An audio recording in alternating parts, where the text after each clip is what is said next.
Hello, and welcome to the next episode of Two Girls Talk Transits. Today we're reviewing the astrology from September 21st through September 27th, 2025, and we're your hosts. I'm Maddie. And I'm Kaylee. Welcome back. So we are going to kick off this week with our last and final eclipse of 2025, which is the new moon solar eclipse in Virgo that's happening on the 21st, which is the Sunday, around 4-ish p.m. Eastern time here. Yeah, I have it at 3:54 p.m. Can you let me share? I Yeah, I mean, just share. realized I Yeah, just did it. thank you. You're welcome. You should be able Okay. to do it. So yeah, right before 4 p.m., but right around that. Very last critical degree of Virgo here, happening at 29. And it, as we've been foreshadowing from the previous episodes, it sits right opposite Saturn in Pisces. Mm-hmm. So, second new moon in Virgo for one, and then it's our second eclipse in Virgo. We had our first eclipse in Virgo this year in mid-March. I think it was right around like March 13th or so. And that one was like a full moon, and now this is the new moon version. I do think we have left Mercury was in Virgo, and it's left into Libra. And I think we have spent a lot of this Virgo season really ramping up the energy there because Mercury was present for a good chunk of it. Mm-hmm. And now this new moon is like allowing us to really solidify a new beginning in Virgo, a new start here, but it's chained and essentially kind of held back by the Saturn in Pisces, which is Saturn's will be in Pisces until February, until right up until our next eclipse in Virgo, which is really Mm-hmm. interesting because there's like a history here that we are wrapping up with this new moon in terms of like how it relates to Saturn and Pisces and just everything that's happening in the Virgo Pisces houses of what you're trying to release or create more of or kind of build into Virgo, and then what you're being held back or what needs more attention and what needs more work in the Pisces house. So like both of Mm-hmm. those are very loud. This eclipse I think is going to be a really loud one. Even though the last one was really loud too, though. How do you feel about it? Yeah, I think it'll definitely be interesting with this opposition to Saturn. I can't remember if we talked about it before, but the last one had some positive aspects. So it was like we had Um, assumed that maybe it would be more positive feeling. It was really intense for me. But I think like this one coming up with this like stark opposition, I think is going to feel definitely a little bit heavier.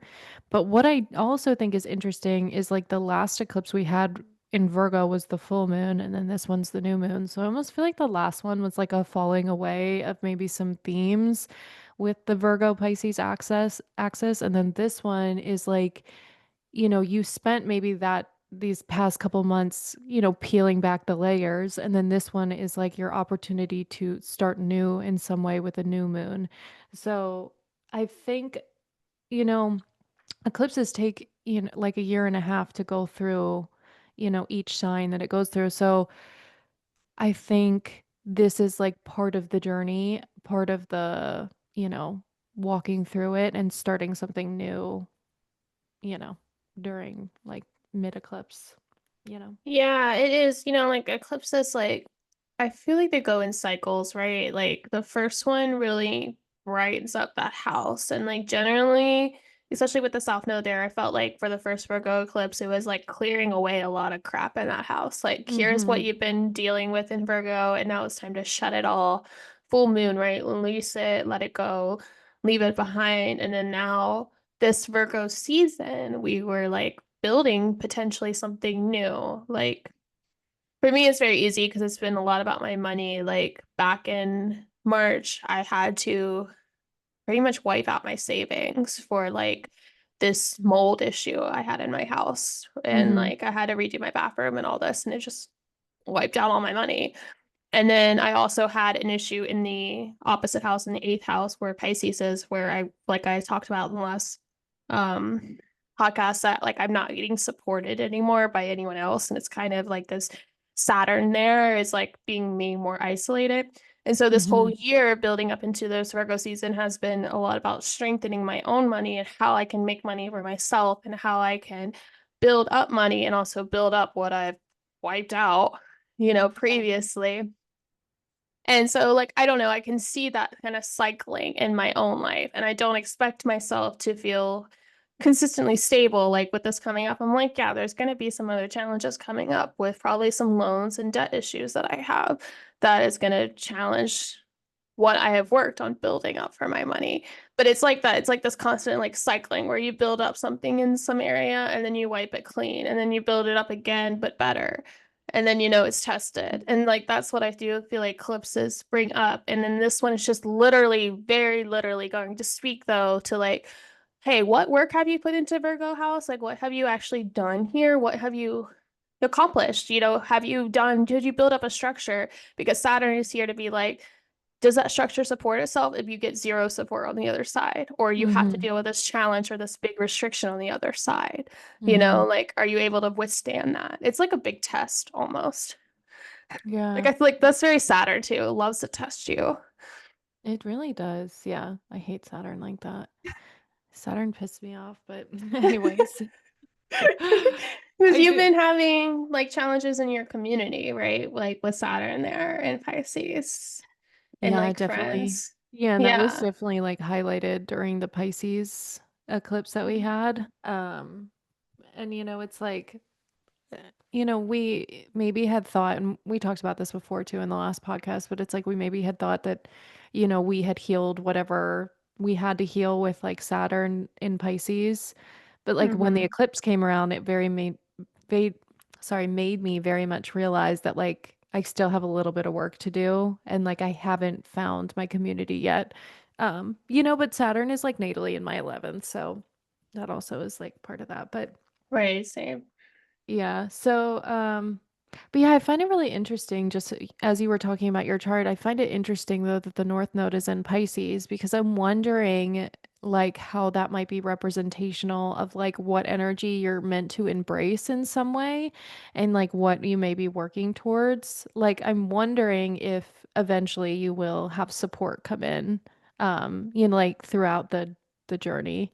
And that can speak to like us like the just the eclipses as a whole, like with the North Node, like how are we called to embrace what we don't have?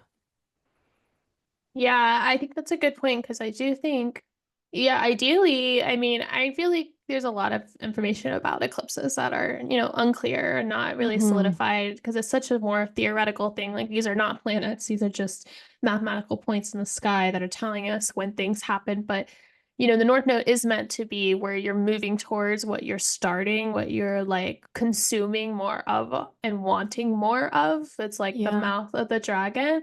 But I think it's because Saturn's there next to the North Node that makes it feel more like, like limited, yeah. yeah, like restricted because the North Node is really acting on Saturn in this situation where it's increasing the Saturnian like limits and structures. So it's like, although theoretically, like for myself in this example and for you in like community, like we are meant to be moving more towards that. It's like we almost need to be more moving towards stronger boundaries first and what it feels like to be more restricted before it opens up because we will have another Pisces eclipse without Saturn in this sign. And I do wonder if that's when the cycle will really start to change.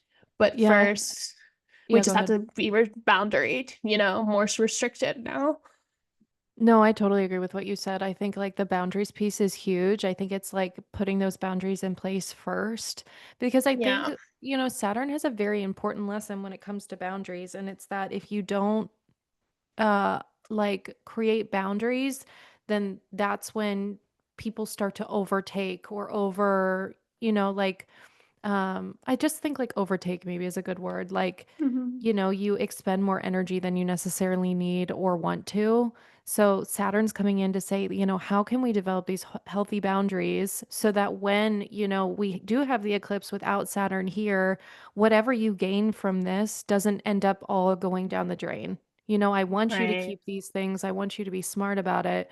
So how can, I set you up with these boundaries so that you are protected later down the line. Because essentially, also, we have, the Pisces part is ruled by Jupiter and Cancer. So it's supposed to be like this beneficial thing, I think, that's coming into our lives.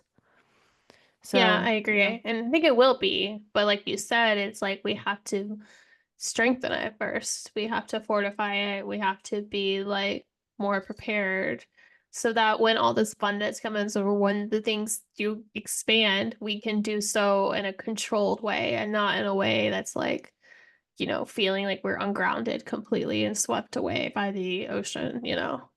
Right, right. I mean, for you, it'd be like just giving a simple example would be like somebody comes in to support you and then you give it all away or like you know what I mean? It's like Yeah. because you didn't have those boundaries in place. So, yeah. Um yeah, but speaking to like the Virgo part of it, the Virgo, eclipse coming up, I think that part is more so of like it's like a falling away, but also a fresh start of like, what are you going to allow to release so that you can, start fresh in this area? For me, it's very much happening in like romantic life and dating. So that's quite Yeah. interesting. Yeah.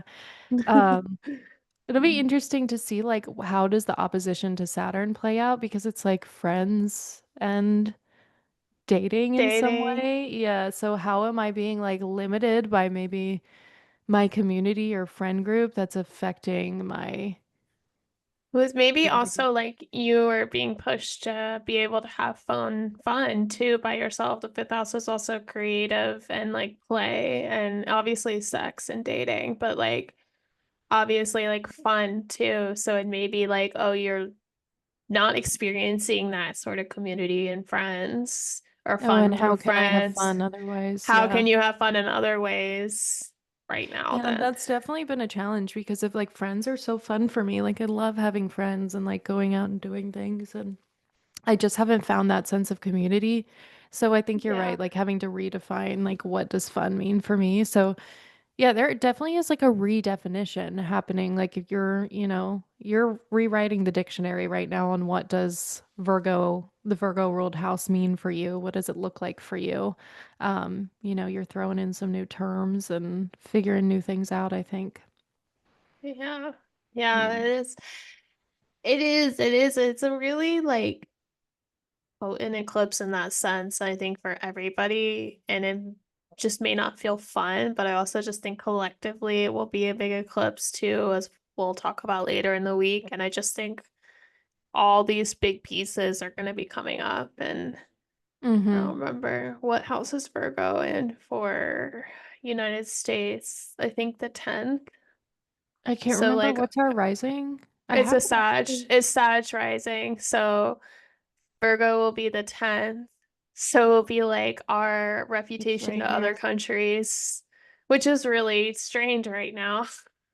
So it's gonna happen. Let me pull Oh, it's up gonna be on the our Neptune too. yeah, let me pull up the eclipse chart. Hold on. There, there. Okay, there we go. Yeah. Yeah, it's happening quite close to our Neptune. It is happening in our 10th house, which is it didn't what was his name in Norwag? Ali Alomi? Is that his name?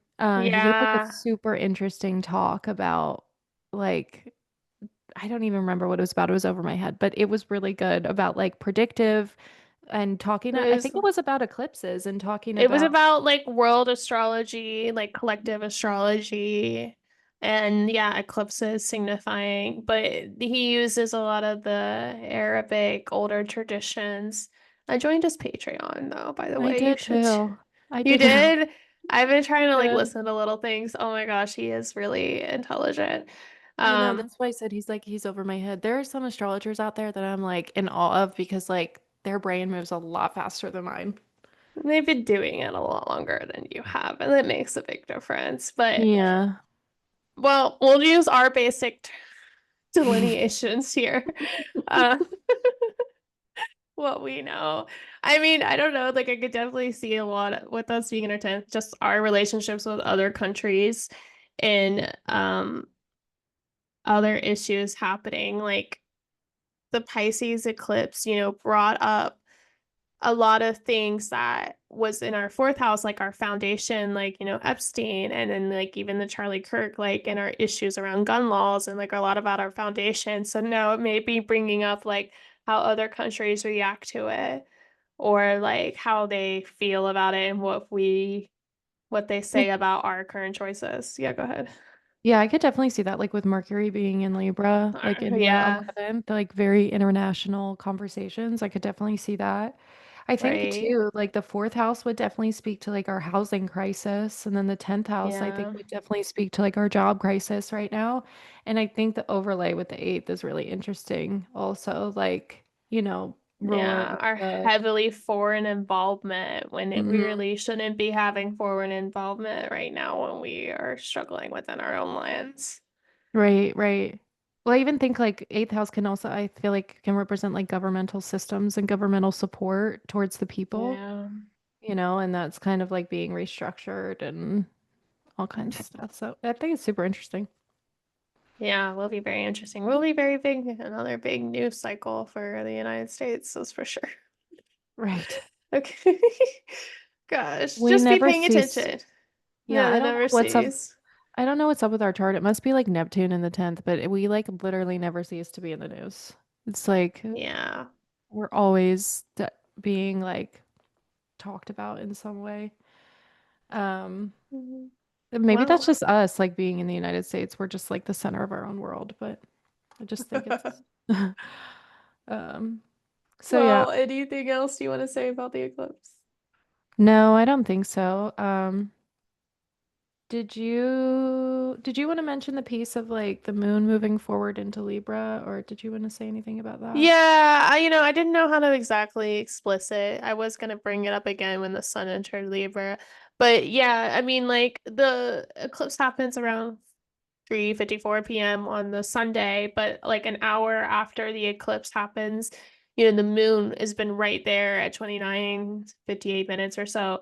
It's Mm-hmm. going to move forward into Libra on the same day and interact with all the outer planets. So, like the opposition to Neptune, the trine to Uranus and Pluto, which is what the sun is going to do later this week. But I think that speaks to, like, even though it's like an out of sign thing, the eclipse itself is also kind of opposite Neptune in trining Mm-hmm. those two outer planets. Yeah. But I think it just speaks to just like how much bigger, impactful this eclipse will be for the collective and for like all the bigger governmental systems and structuring at play. The Neptunian piece, like I said, we'll talk a little bit more when the sun gets there, but I don't like the Neptunian piece because I have been noticing, at least personally for me, now that Saturn has left Aries and has kind of left Neptune alone in Aries, um, the Neptune effect in Aries has been much louder, and Yeah, you like can like there's been separate the two. Yeah. yeah, there's a much big separation in terms of like delusions happening in the Aries space, and I just think this eclipse already is obscuring a lot, and then when it's also opposite Neptune, it's like what is the truth?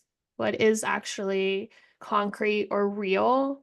And it's almost like the opposition to Saturn. It's like you have no clue of what is concrete or real. And Neptune is really confusing the information or making it more un unable to grasp it or unclear. Right, right. Hmm.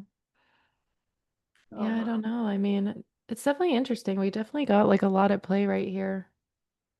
I do right? think, yeah, I do think it definitely gives us an opportunity to like dissect Neptune from Saturn and like see Yeah. like what is that energy because it's been so muddled, It's like there was this girl on TikTok and I don't really watch astrology TikTok that much, but sometimes I will catch things and she was like there my teacher was telling me that when you have two planets conjunct, it's like coffee and cream. Like once you mix the coffee and the cream together, like it is cream with coffee. Now like coffee with cream, you cannot Yeah. like Yeah, you can't extract it separate. Yeah. anymore. So I think we're getting like that, kind of one of those beautiful moments where we're actually able to see like what does this mean separate from the other thing, which is, that I think that's nice at least. At least we can be like, okay, now I kind of can understand like Neptune and Aries a little bit more. I just think it's like strengthening Neptune though. I almost felt like Saturn there was like putting a more reality-based effect on Neptune. And Mm, I just feel like Neptune and Aries is like, I believe this and I don't care. I believe this. This is true. And this is true for everybody. You yeah. know, Well, who's Neptune? He is what's his like other name? Poseidon. Poseidon. Yeah, he's Poseidon. So it would be like, Poseidon gets like all this fiery fury and, Yeah. he like, Saturn, like you mentioned, Saturn would come in there and be like, Be all right, like, reasonable. yeah, like let's reel it in a little bit. Like we can't be Yeah. crazy, but now Poseidon is like on his own and he's like, now that Yeah. nobody's telling me what to do. Yeah. It just feels like the more like really big spiritual warfare. And I Mm, don't know. I mean, obviously I have planets right there at like 2 degrees of Libra, so I feel it more myself. But like, yeah, like yeah, I just opposing. like Yeah. Neptune's just like unchecked right now. And Yeah, like, Neptune can be actually really crazy. Like when Neptune was yeah. on my sun, I was like, I don't know what's happening. So it can actually be really crazy and disorienting. Yeah. And I Yeah. do think that's gonna be a feeling of this eclipse is just very disorienting. Like you're trying to really grasp it with Saturn, but then it's just also like, but what if this? And you just like fall down a rabbit hole. Yeah. Yeah. That's a really good point. Yeah. I don't know. We'll talk Well, about it more. yep. Okay. So moving forward, I mean, hopefully that was clear, but maybe it Yeah. wasn't because we have It's Neptune there. Neptune. Yeah. What am I trying to do? Oh, I'm trying to go the day forward. So, yeah, then we have Mars bumping right into Scorpio following the eclipse. I think this is pretty significant and pretty nice because Mars has been debilitated for quite some time. When it was in Libra, it was in its fall, and it's also not very strong in Virgo. So, and we had it in Cancer like some time before that. Mars just hasn't been in like a good position in quite a while. And right now in Scorpio, it's in its domicile. So it's quite happy here. It's gonna at least give us an opportunity to like pick back up in the action oriented spheres of life. And I think a lot of us have been feeling like we've been missing that in some way or another. It does immediately square Pluto. So, that's something we're going to have to keep in mind. And that just might be like related to the Aquarius house and like what's happening with Pluto.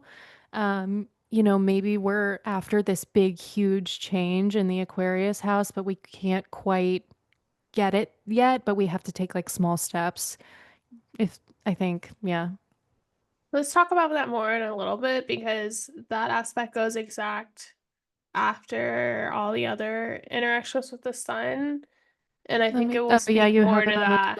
24th. Yeah, I see that. Yeah, I think it'll speak more into like everything that's unfolding with Pluto in general. But yeah, I mean Mars, there is an intensification just in general with just Mars going into Scorpio because that Mhm. is Mars other ruled sign. It says other domicile.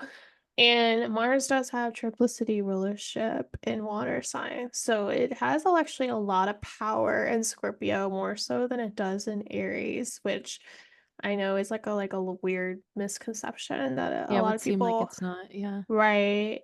But it does because it's just like also a night planet and it prefers to be, like all these other significations. But Yeah. um and I don't know, like I love Mars and Scorpio, but it is going to feel much more clear and concise and directed with our actions. Like if you felt Mars and Libra has you dealing with so many other things and kind of jumping off on too many different paths, like you're going to feel much more contained and directed with Mars and Scorpio, which is going to feel good.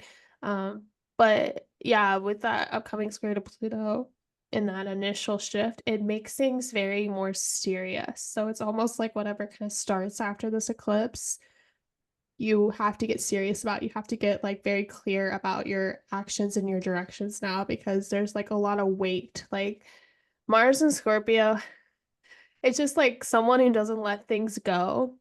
No, and they like don't. doesn't let things pass. And it's like, you know what? And they set their fixate on something, if they set their sights to something, it's going to happen, even if it takes however long. It's a fixed sign. It's willing to like dig itself down into the dirt. And so there is this like whatever this eclipse kind of brought up, you're like, all right, I gotta do this now, and I don't care how long it takes. Like, I'm putting all my energy into it, and I'm gonna create something from this. Yeah, it's a very passion based. Yeah, Yeah. like yeah, and you're right. It won't give up. It is like if you've ever met like somebody with a strong Scorpio placement, they will not like they will obsess. And I think it's like Yeah. that obsession that's going to come in, but it's using the obsession to your advantage. You know, how can you fixate on something enough that you can like create and shift your reality based off of your actions? Right. Exactly. And so big shift, but I like this shift, just not right now. I think we'll enjoy it more next week when we get past this interaction. But Um, yeah, and then we also have on the 22nd here on Monday is when the sun enters Libra. So Mm. we are now at the fall equinox and we are now beginning a whole new season in the astrology. The cardinal sign of Libra is initiating relationships and connection as well as like fighting for the betterment of community and justice and things of that nature. Libra is the sun's detriment. So, or sorry, fall, my bad. And Yeah, because I, Aries is I think, yeah, like I think about that a lot because like there is a lessening of importance around yourself, and it's almost like we are shifting collectively into needing to be more other focused mm-hmm. and other oriented. And I think this is like part of, again, the eclipse signature is like Virgo season is a lot about how you can be of service to other people.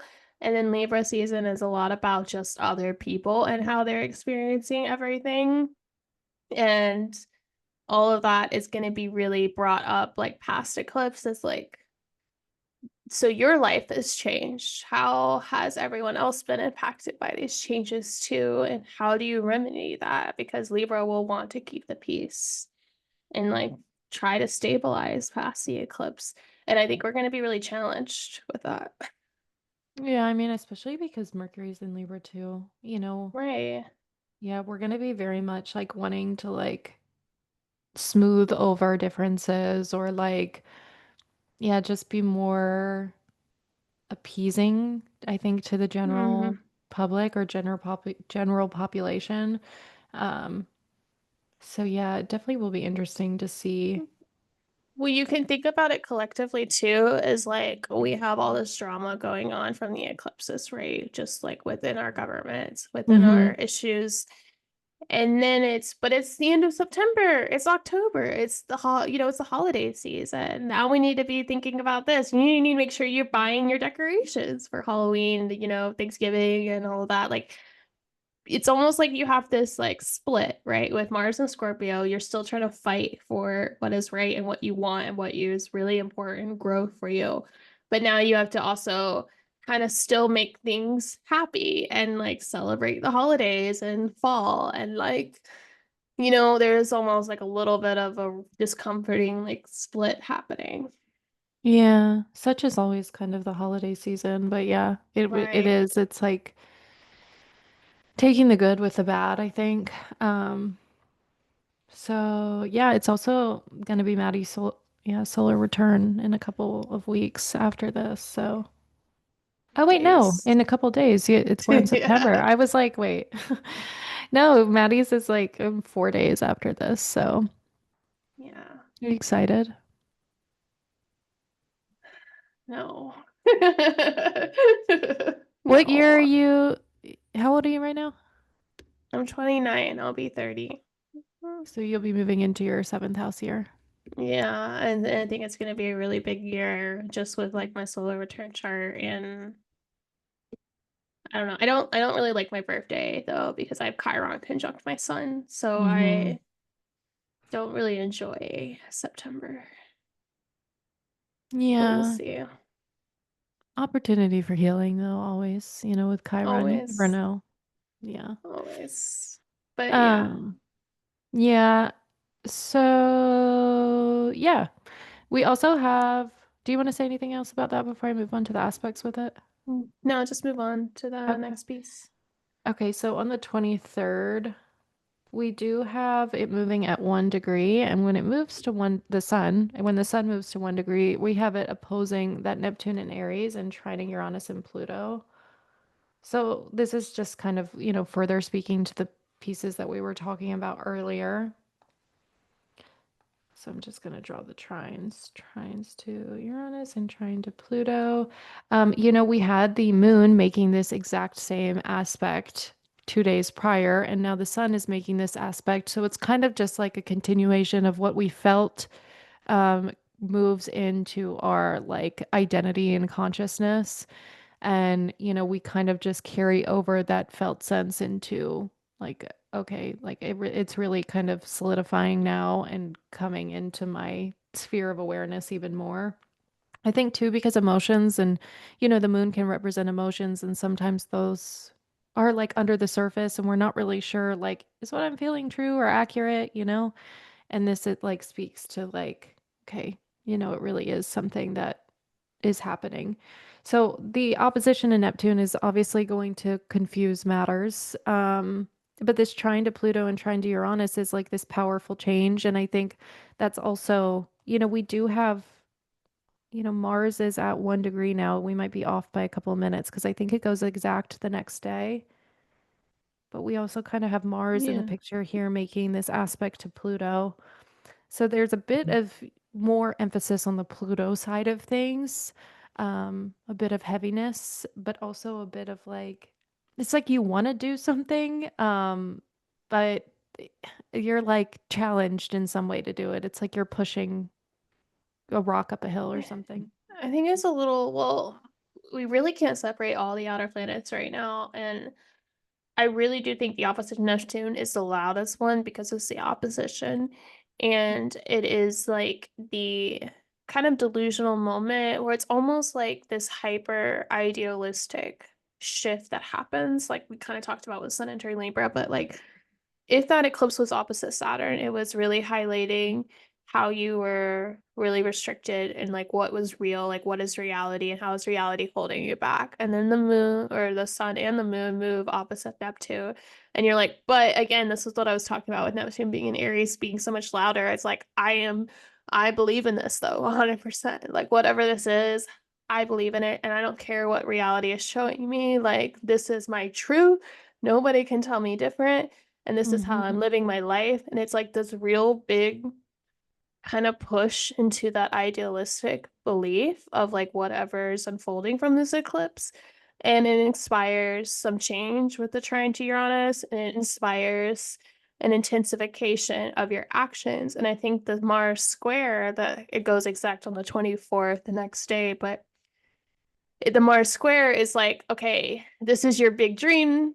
This is your big delusion from Neptune. And then you're actually trying to take action, but you're realizing the action is like way deeper. It's way more serious. Like this dream is kind of surface level. But then when you get into what you actually need to do to make this dream possible, it requires a lot of effort, or it requires more power or control, or you're running into power and control dynamics, or you're running into places where you don't actually have the strength to make this change. And that kind of creates this little push and intensification of like, what can I do?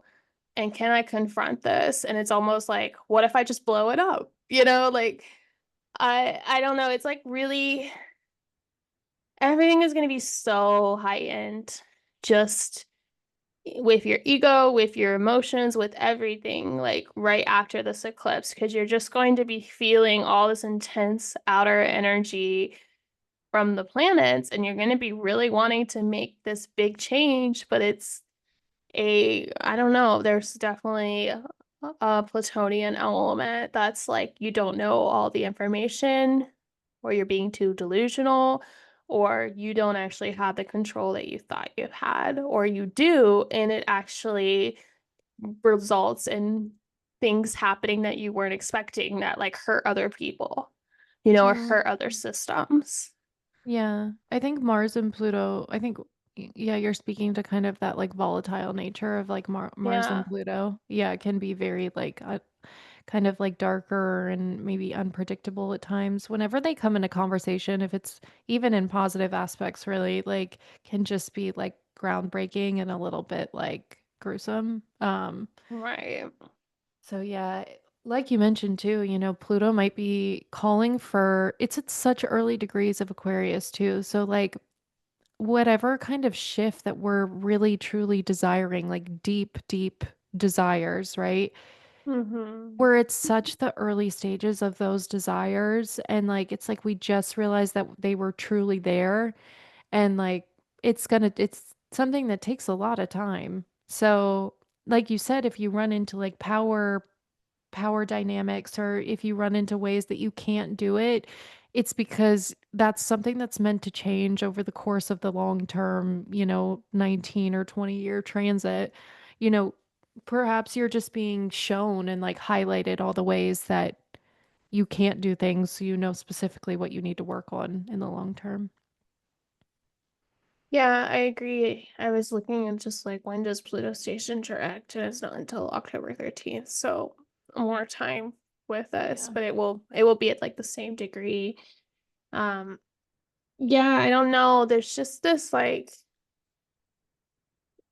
big like seriousness just from this week, and like with Pluto so involved, it like really is become serious and it really does become intense. Like what you choose to do and what you want to do and what power you decide to like hold in your life and what your actions, all of our actions, especially this week, whatever this eclipse has sparked from us as like an idea, our actions are going to have a really powerful influence on other areas of our life, namely where Aquarius is, but also where Scorpio is.